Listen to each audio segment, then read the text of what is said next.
Innalillahi wa inna kecelakaan. Pengguna jalan geger saat melihat 3 motor beserta 5 orang korban tergeletak di tengah jalan dan pinggir jalan. Jalan Raya Cakung Cilincing, Kecamatan Cakung, Jakarta Timur. Petugas Satpol PP yang datang ke lokasi segera mengatur jalan dan meminta bantuan ambulans untuk mengevakuasi para korban. Kecelakaan berawal dari aksi kebut-kebutan pemotor yang dikendarai remaja. Saat tiba di lokasi, pengendara tidak mampu mengendalikan kecepatannya hingga terlibat adu banteng dengan pemotor dari arah berlawanan. Naas, satu kendaraan lain yang berada di belakangnya tak sempat mengerem hingga menabrak 2 sepeda motor yang sebelumnya mengalami adu banteng. Saat ini 5 korban termasuk anak-anak menjalani perawatan di rumah sakit. Sementara 1 diantaranya mengalami luka berat dan harus menjalani perawatan intensif. Dari Jakarta, Rio Manik, iNews melaporkan.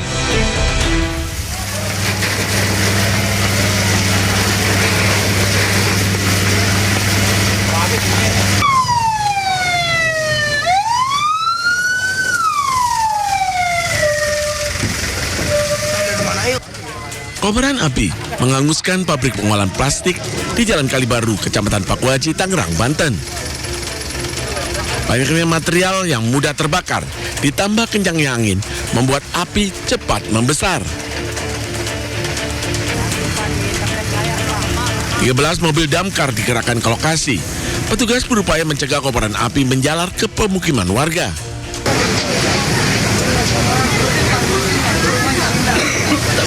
Tidak ada korban jiwa, penyebab kebakaran masih diselidiki polisi. Dari Tangerang, Banten, Aimarani, iNews melaporkan.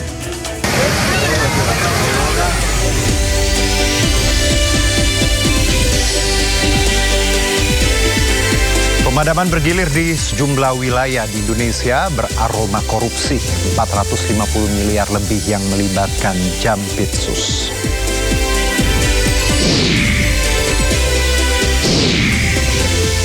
Tiga 13 anak di bawah umur jadi korban tindak pidana perdagangan orang di Cibitung, Kabupaten Bekasi, dan Lokasari, Jakarta Barat.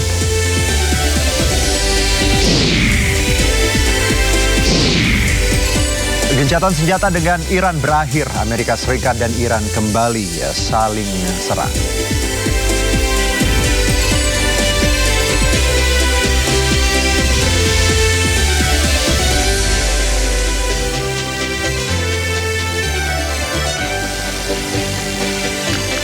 Ya, halo pemirsa, Jaksa Agung Muda Tindak Pidana Khusus diduga terlibat dalam korupsi batubara. Tidak hanya itu, dugaan tindak pidana pencucian uang juga ditemukan saat penggeledahan di rumah dan kafe. Saya Herjuno Syaputra, Anda menyaksikan Sido Sore. Kita ke informasi yang pertama, mobil dinas milik TNI Angkatan Darat mengalami kecelakaan tunggal di exit tol Slipi pada siang hari tadi. Akibat kecelakaan, tiang rambu jalan roboh dan sebabkan kemacetan. Beruntung tidak ada korban jiwa dalam peristiwa tersebut. Dalam sebuah rekaman video yang diunggah di Instagram, mobil dinas tersebut terhenti setelah menabrak beton pembatas jalan hingga mengalami kerusakan pada bagian depan. Selain itu, tiang petunjuk jalan di lokasi juga ikut roboh akibat kecelakaan yang terjadi. Kecelakaan juga menyebabkan arus lalu lintas sempat mengalami kemacetan panjang. Tidak ada korban jiwa dalam kecelakaan tersebut, sementara korban luka telah dibawa ke RSTNI di Taman Mini. Dan saat ini kecelakaan tersebut ditangani lebih lanjut oleh Subdit Gakum Polda Metro Jaya.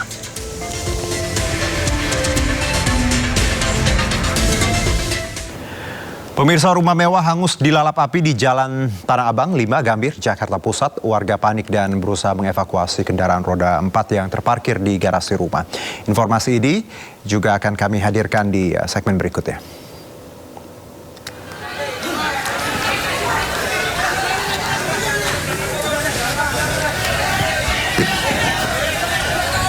Kepulan asap disertai kobaran api sontak membuat warga panik saat kebakaran melalap rumah mewah di Jalan Tanah Abang, 5 Gambir, Jakarta Pusat. Dan kepanikan kian menjadi saat warga mengevakuasi sejumlah mobil dari dalam garasi dan halaman depan dengan cara didorong. Meski berlangsung menegangkan, namun 4 unit mobil bisa dievakuasi menjauh dari lokasi. Kebakaran pertama kali diketahui seorang warga yang melihat kepulan asap dari atap rumah disertai beberapa kali suara ledakan hingga memancing perhatian warga lainnya. Setengah jam kemudian 5 mobil damkar ke lokasi dan bisa menjinakkan si jago merah. Tak ada korban jiwa dan polisi masih mendalami penyebab kebakaran ini.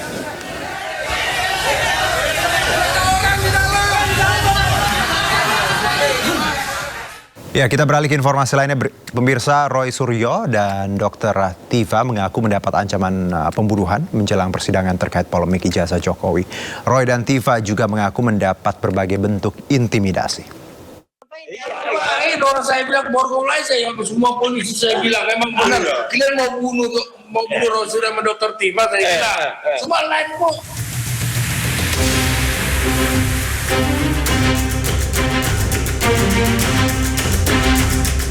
Dalam sebuah podcast atau siaran yang diunggah tim kuasa hukumnya Refli Harun, Roy Suryo mengungkap ada ancaman pembunuhan terhadap dirinya dan Dr. Tiva.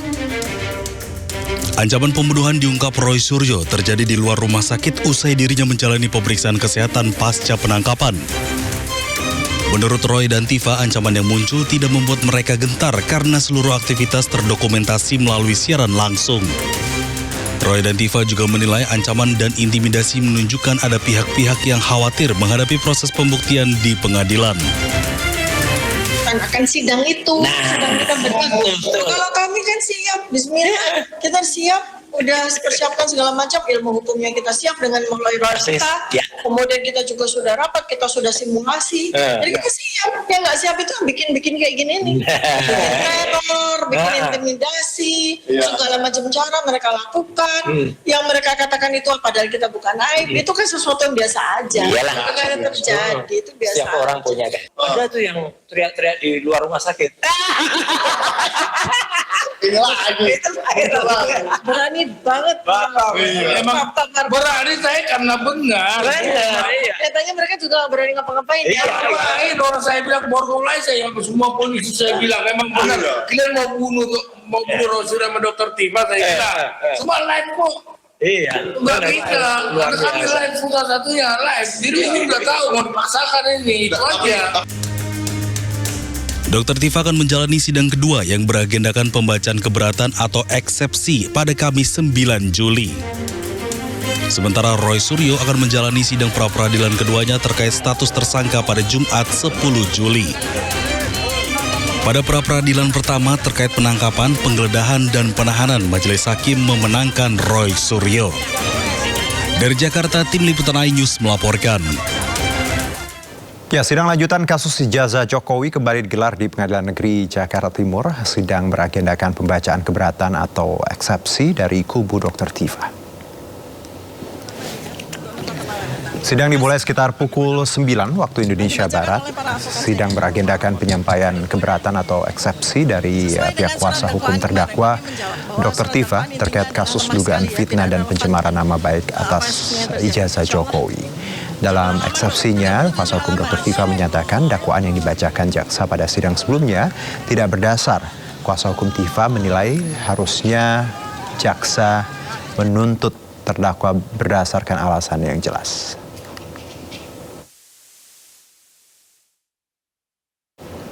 Ya, usai sidang eksepsi, Dr. Tiva kembali menegaskan dakwaan jaksa terhadap dirinya mengandung 2 kelemahan utama. Ia juga menyebut produk jurnalistik yang dilindungi Undang-Undang Pers tidak bisa dijadikan barang bukti. Kami sudah melakukan nota perlawanan yang terdiri atas 37 halaman. Yang kita berikan judul Indonesia Menggugat.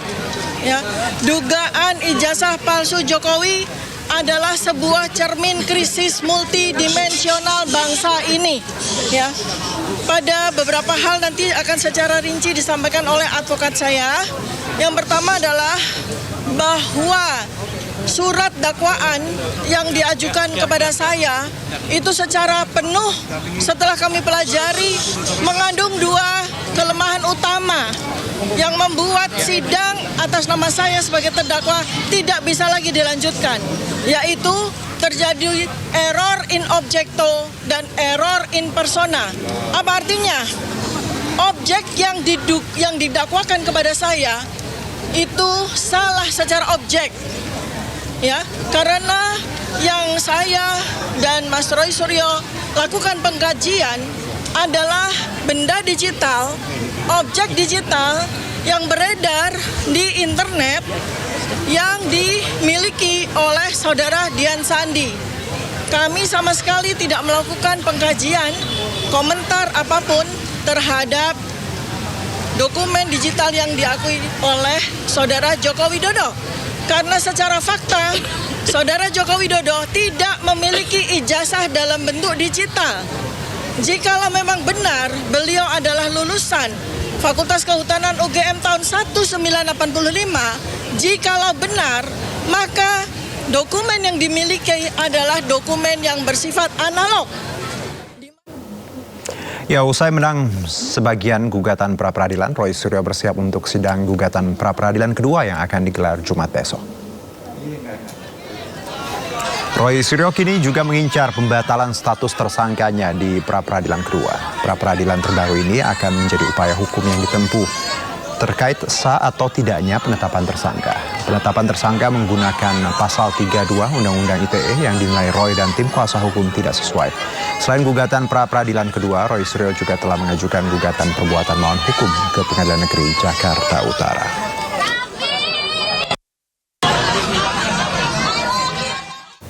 Ya, pemirsa, pemadaman bergilir di sejumlah wilayah di Indonesia ternyata beraroma korupsi. Temuan tersebut setelah tim Barreskrim Polri menggeledah sejumlah tempat dan menemukan uang tunai puluhan miliar rupiah serta 74 kg emas batangan diduga terkait kasus korupsi batubara.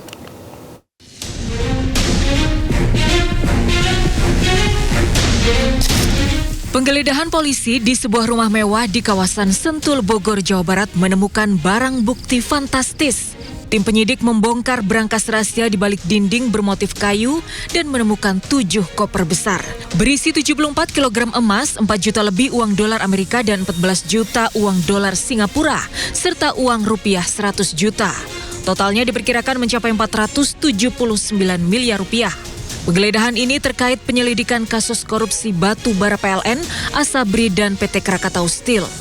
Kemudian kita juga telah melakukan penyitaan beberapa dokumen-dokumen termasuk handphone, kemudian beberapa foto keluarga yang diduga pemilik rumah dan pemilik barang dalam berangkas.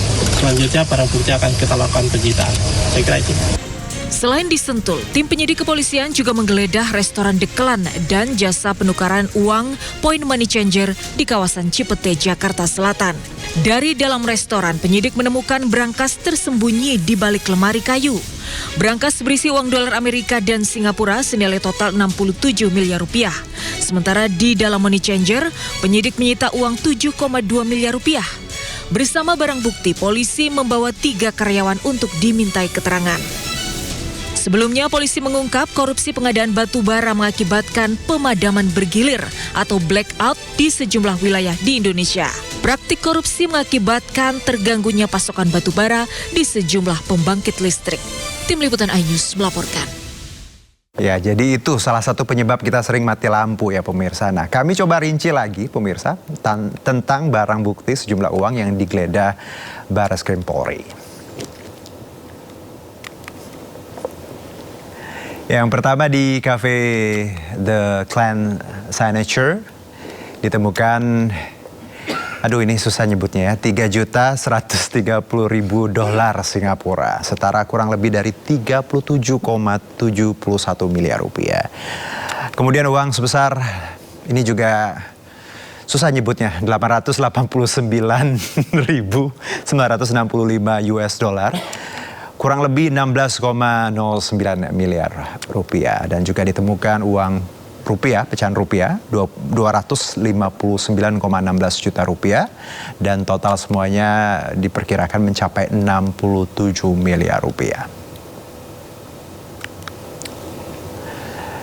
Tidak sampai di situ, pemirsa, di rumah Sentul City ditemukan juga Ini info aja ya, kalau Monas itu emasnya 72 kg. Nah, kalau ini yang di Sentul City ditemukan 74 kg emas. Jadi sebenarnya udah bisa bikin Monas nih sebenarnya. Setara kurang lebih 205,69 miliar rupiah. Jadi bisa bayangkan ya, berapa berat itu 74 kg emas dibandingkan Monas yang hanya 72 kg. Lalu juga ada, aduh ini juga susah nyebut ya, 14.083.400 dolar Singapura, dan juga ada 4.767.300 dolar Amerika, dan juga uang pecahan rupiah ya senilai 100 juta rupiah, dan total semuanya menjadi kurang lebih 476 miliar rupiah. Nah, ini di Money Changer satu lagi ya, ini senilai 7,2 miliar rupiah. Aduh, luar biasa.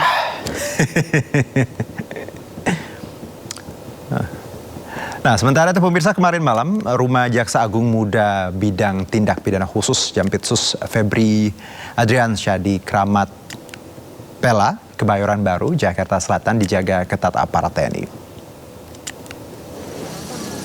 Sedikitnya 20 anggota TNI berjaga di sekitar rumah dinas Jampitsus. Beberapa aparat TNI duduk di taman di depan rumah dan ada yang mengitari sekitar lokasi.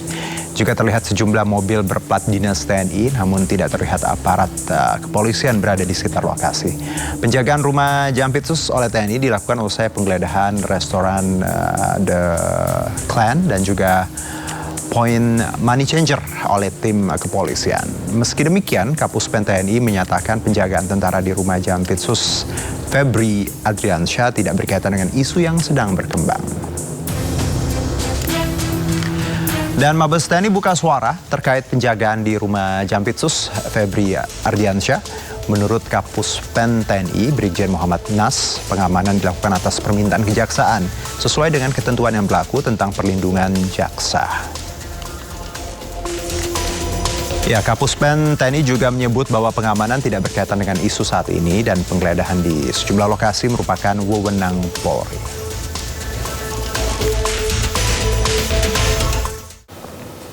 Ya, dan bagaimana situasi terkini di kawasan kediaman Jampitsus Febri Ardiansyah di Kebayoran Baru? Sudah ada rekan Amrina Rida di sana. Amrina, bagaimana laporan terbaru di sana? Masih ada penjagaan dari tentara hingga sore ini?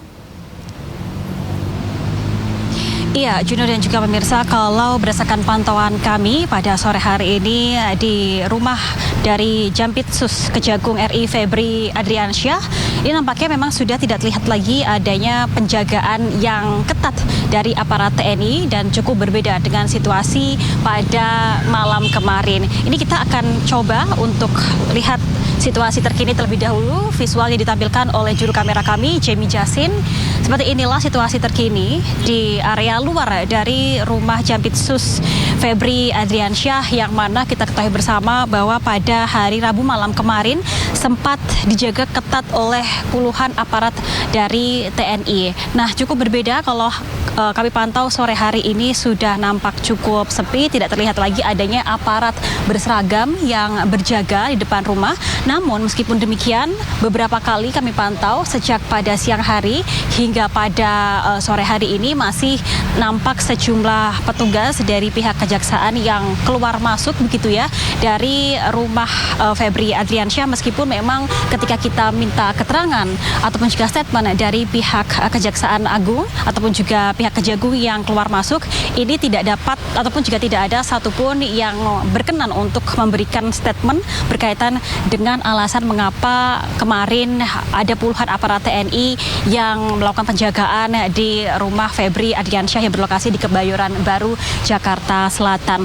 Dan berkaitan dengan hal ini juga sebenarnya dari pihak Kejaksaan Agung Republik Indonesia ini pun juga ketika dihubungi mengapa ada aparat TNI yang berjaga di depan rumah Febri Adriansyah, dari pihak Kejagung ini pun juga belum memberikan statement apapun. Cukup berbeda dengan Mabes TNI, yang mana dari Mabes TNI melalui Kapuspen TNI Brigjen TNI Muhammad Nas ini menjelaskan alasan pengerahan personel yang dilakukan oleh pihak aparat TNI ini merupakan permintaan resmi dari Kejaksaan Agung Republik Indonesia yang mana mengacu pada Peraturan Presiden Nomor 66 Tahun 2025. Namun dari Kapus Pen TNI ini menegaskan bahwa keberadaan dari aparat ini tidak berkaitan dengan isu-isu yang beredar. Kita akan pantau lagi bagaimana situasi ke depannya. Sementara demikian kembali ke Anda, Juno. Rina, terima kasih atas laporan Anda langsung dari kawasan kediaman Jampitsus. Selamat bertugas kembali.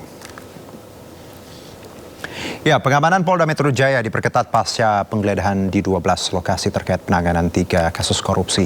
Penjagaan ketat dimulai dari pintu masuk hingga gedung Direktorat Reserse Kriminal Khusus Polda Metro Jaya.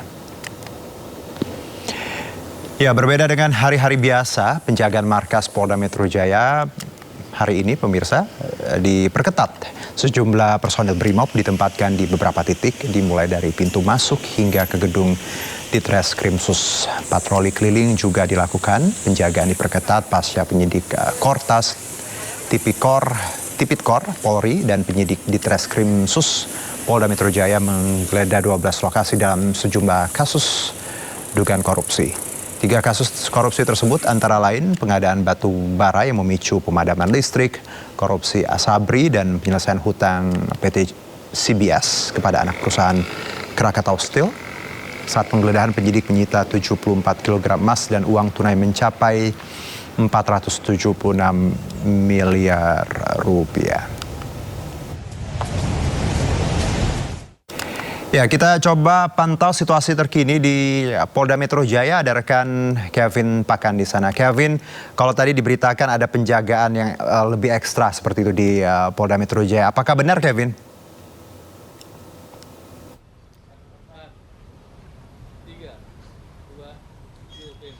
Ya, selamat sore pemirsa. Untuk situasi terkini di Polda Metro Jaya masih atau belum adanya tanda-tanda yang cukup berarti. Namun tadi kami sempat mengkonfirmasi kepada Kabid Humas Polda Metro Jaya yang menyampaikan bahwa pada saat ini yang tadinya rencananya akan dilakukan press conference terkait dengan perkembangan dari proses penyidikan dari tindak pidana korupsi pasokan batu bara dan juga dari PT Asabri dan juga Krakatau Steel dilakukan.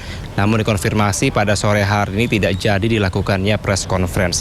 Namun berdasarkan informasi dan juga berdasarkan pemantauan kami, yang mana kami berada di Ditkrimsus Polda Metro Jaya, yang mana tadi sempat keluar begitu dari gedung Ditkrimsus dari Kadif Humas Polri, Irjen Edison Isir, sempat keluar dan sempat menyampaikan sedikit pernyataan yang mana sampai dengan saat ini untuk proses penyidikan dari 3 objek perkara tersebut masih dilakukan pendalaman. Di mana hal serupa juga dikatakan dari Kakortas Tipikor Mabes Polri, Irjen Toto, yang menyampaikan bahwa untuk segala pemeriksaan dari barang bukti dan juga dari sejumlah saksi masih didalami, dan juga terutama yang terakhir pada hari ini dari rumah mewah yang berada di Sentul, Bogor, Jawa Barat juga untuk barang bukti terdapat sejumlah koper, tepatnya ada 7 koper yang berbeda yang berisi dari emas batangan dan sejumlah uang. Ini telah diamankan dari Polda Metro Jaya, tepatnya berada di Ditkrimsus Polda Metro Jaya. Dan memang sampai dengan saat ini kami masih terus memantau, namun berdasarkan informasi terakhir yang kami terima bahwa total sudah ada 12 titik yang tengah dilakukan proses penggeledahan, diantaranya di kawasan Jakarta, Tangerang Selatan, dan juga di Sentul, Bogor, Jawa Barat. Dengan total kerugian yang mana telah disita dari pihak kepolisian ada lebih dari 500 miliar rupiah. Tentunya kami masih terus memantau hingga saat ini dan kami akan kembali informasikan kepada Anda kembali di studio. Kevin, terima kasih atas laporan Anda. Selamat bertugas kembali. Dan pemirsa, Kabid Humas Polda Metro Jaya, Kombes Polisi Budi Hermanto menyatakan telah menyita sejumlah berangkas dan dokumen saat penggeledahan. Budi menjelaskan terkait pengamanan saat penggeledahan untuk menghindari gangguan yang menghambat penyelidikan. Tadi ditemukan ada berangkas, termasuk beberapa koper, tapi ini juga ada dokumen. Kita juga nanti akan memastikan kembali apakah duit ini berada di dalam berangkas ataupun di dalam beberapa dokumen. Pak, ini kan juga cukup banyak begitu ya, ada dari Brimob yang turut berjaga dan memang ini nampaknya mendapatkan perhatian dari masyarakat yang melintas di kawasan ini. Mengapa, Pak?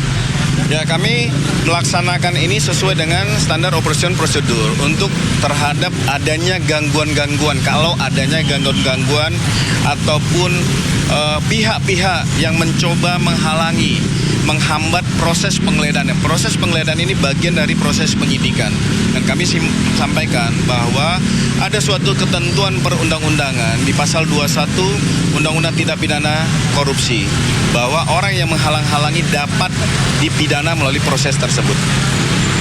Ada informasi, Pak, ini selain dari 2 titik ini ada titik lain yang merupakan juga pejabat tinggi dari Kejagung. Apakah benar, Pak, itu? Ya, kita akan masih mendalami. Nanti akan kami sampaikan secara terbuka kepada teman-teman media. Tetap menggunakan azas praduga tak bersalah. Sampai saat ini kendala yang dihadapi dari pihak kepolisian dan juga dari tim yang menggeledah seperti apa, Pak? Alhamdulillah sejauh ini belum ada ditemukan permasalahan ataupun kendala. Semua berjalan lancar dan pihak dari The Clan pada saat kita juga datang, kita juga mencari saksi untuk dihadirkan dalam proses penggeledahan, ini semua berjalan lancar. Memang ini masih berjalan sampai dengan detik ini, artinya banyak hal-hal temuan. Temuan-temuan yang harus dipilah, ini menjadi barang bukti yang kita amankan untuk menjadi dalam proses nanti penyidikan, ataupun ini tidak digunakan dalam proses penyidikan. Ini dipilah, diseleksi. Pak Kabit, ini terkait dengan ada 3 objek perkara. Apakah ada update terkini kira-kira dari barang bukti ini mengarah kepada salah satu objek perkara tertentu atau seperti apa, Pak, update-nya? Nanti akan kita lakukan analisa dari penggabungan dari beberapa TKP yang dilakukan penggeledahan, hasil temuan pada saat penggeledahan ini juga harus dikonstruksikan sesuai dengan perkara yang mana, objek perkara yang mana. Nanti akan kami update pada teman-teman sekalian.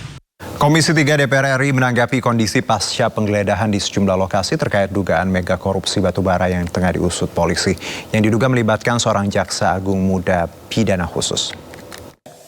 Bismillahirrahmanirrahim. Komisi 3 DPR RI apresiasi dan dukung Kortas Tipikor Usut Korupsi Batubara. Komisi 3 DPR RI memberikan apresiasi dan sekaligus mendukung Kortas Tipikor Mabes Polri yang melakukan penegakan hukum pemberantasan korupsi dalam kasus korupsi batubara. Kasus ini harus diusut tuntas dalam koridor presisi, yakni prediktif, responsibilitas, transparansi, berkeadilan, dan independen. Siapapun yang terlibat dalam korupsi batubara ini harus dimintai pertanggungjawaban secara hukum.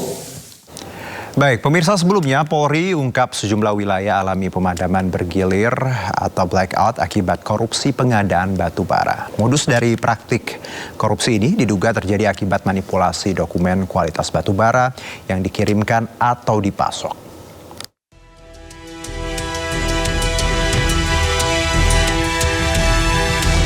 Polri mengungkap sejumlah wilayah di Indonesia mengalami pemadaman listrik atau blackout akibat dugaan korupsi dan pencucian uang terkait pengadaan penemuan kebutuhan pasokan batu bara pada sejumlah PLTU selama periode tahun 2018 sampai dengan tahun 2026. Terganggunya pasokan batu bara berdampak terhadap terjadinya blackout atau pemadaman listrik di sejumlah wilayah di Indonesia, seperti Sumatera, sebagian Kalimantan, Jawa Tengah, Jawa Timur, dan sebagian Jabodetabek. Soal modus dari praktik korupsi tersebut diduga terjadi manipulasi dokumen kualitas batu bara yang dikirimkan atau dipasok. Kasus ini sudah masuk ke tahap penyidikan. Setidak-tidaknya penyidik menemukan adanya dugaan penyimpangan dalam proses pengadaan dan pemenuhan pasokan batu bara di PLTU oleh beberapa perusahaan yang terlibat, PT OBP dan PT BRA. Secara teknis nanti akan disampaikan oleh Direktur Penyidikan. Saya ulang, secara teknis akan disampaikan oleh Direktur Penindakan berkaitan dengan hasil penyelidikan, kemudian ditingkatkan ke penyidikan. Meski Polri belum menetapkan tersangka atas pidana ini, namun 16 orang telah diperiksa oleh polisi. Dalam pengusutan, Polri menerapkan pasal tentang pemberantasan tindak pidana korupsi dan pasal tentang pencegahan dan pemberantasan tindak pidana pencucian uang. Tim Liputan iNews melaporkan. Ya, sementara itu pemirsa, kaca kantor Badan Gizi Nasional ditemukan pecah di Kebon Siri, Menteng, Jakarta Pusat, Kamis. Akibatnya aparat kepolisian langsung mendatangi lokasi. Ya, salah satu kaca kantor BGN ini ditemukan pecah seperti itu dan terjatuh ke lantai dasar. Insiden ini mengundang tim Inafis Polri mendatangi lokasi untuk memeriksa penyebabnya. Aparat langsung melakukan olah TKP di area kantor BGN, namun Kapolres Jakarta Pusat, Kombes Reno Hutagalung membantah adanya penembakan yang mengakibatkan pecahnya kaca kantor BGN. Polisi menyebut kaca itu pecah akibat cuaca panas.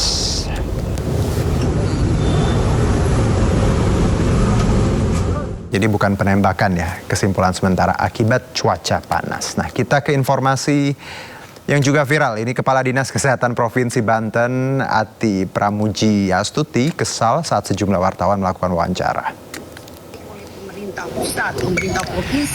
Ini mungkin sudah saling kita lihat ya di media sosial seliweran ini dikutip dari Banten Raya. Pertanyaan wartawan terkait temuan BPKRI di Dinas Kesehatan Banten membuat kesal Kepala Dinas Kesehatan Provinsi Banten, Ati Pramuji Astuti. Pasalnya yang bersangkutan sudah menjawab beberapa pertanyaan, namun pertanyaan wartawan dianggap terlalu banyak dan membuatnya pergi meninggalkan sesi wawancara.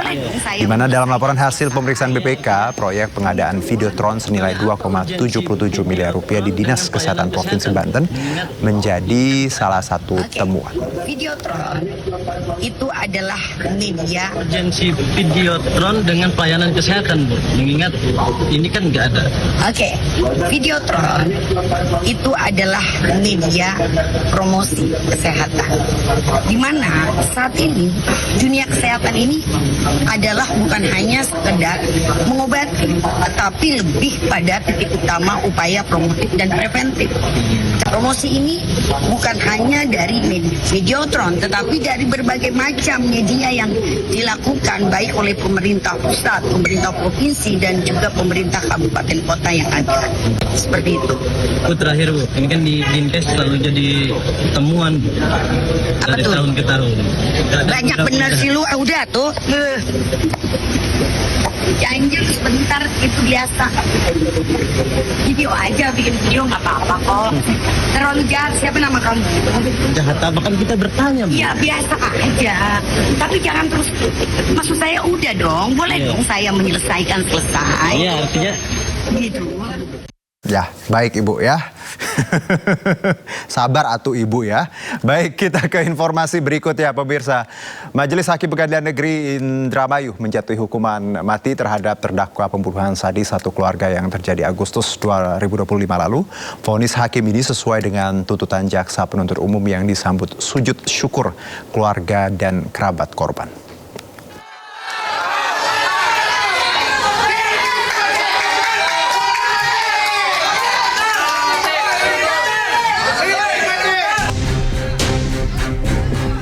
Sorak-sorai keluarga korban pembunuhan satu keluarga tidak terbendung usai Hakim Pengadilan Negeri Indramayu menjatuhkan hukuman mati pada terdakwa Ririn Rifanto.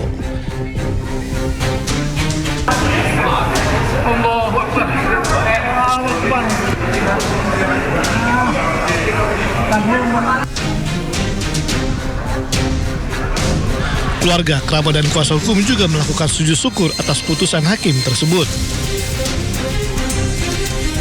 2. Menjatuhkan pidana kepada terdakwa oleh karena itu dengan pidana mati dengan masa percobaan selama 10 tahun. 3. Menetapkan pidana mati tersebut dapat diubah menjadi pidana penjara seumur hidup.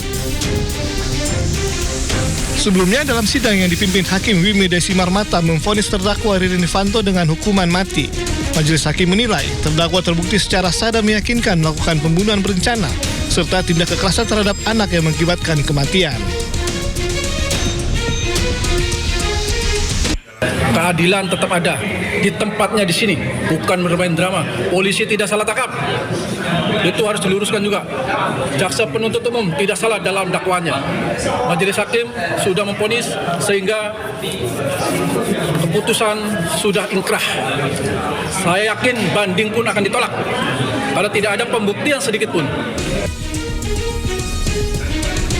Sementara itu, terdakwa Ririn Irvanto mengajukan banding atas vonis pidana mati dengan masa percobaan 10 tahun yang dijatuhkan oleh majelis hakim.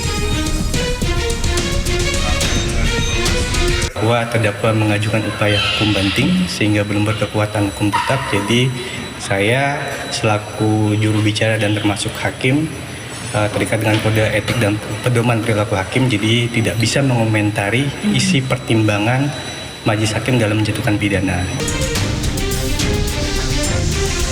Sebelumnya pada 1 September 2025 lalu, warga Kelurahan Pauman, Indramayu, Jawa Barat dikejutkan dengan penemuan 5 jasad yang masih satu keluarga yang dikubur di belakang rumah mereka. Korban bernama Sahroni, 75 tahun, Budi Auludin, 45 tahun, Eis Juwita, 43 tahun, serta anak-anak mereka, RK 7 tahun dan bayi usia 8 bulan.